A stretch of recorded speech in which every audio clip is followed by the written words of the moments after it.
要从第二个更好的去提高8月5号的国家节，然后进到这个中国共产党的4号，那可以收到收留点的提升，所以各位听众哈，做影片的来哈，守护我们自己的标签性安全，好，谢谢大家，谢谢。各位好，我是方伦前方伦，现场呢有我们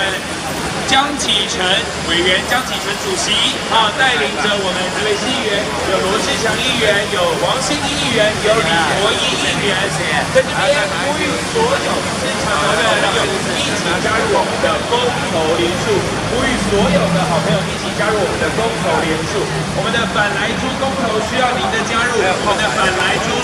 护食安的公投需要所有好朋友的加入，由你们的加入来守护我们的食安，守护我们的健康。各位现场的好朋友来往到我们中正复兴战场的，欢迎大家加入我们护食安公投、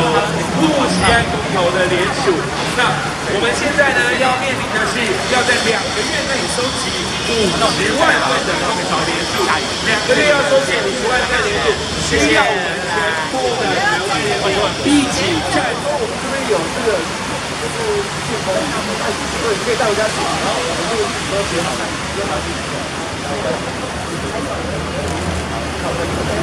今天要怎么办？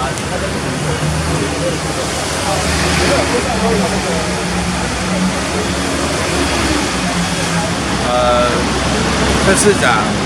不知道他的依据是什么那我们国民党从8月28号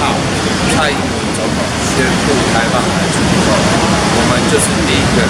站出来反对，站出来呼吁这个事情应该叫决定。那也就是为什么我们才能够有今天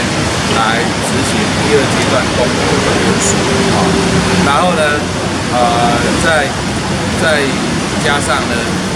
这段时间其实也有相关的民调如果没有记错的话，上个月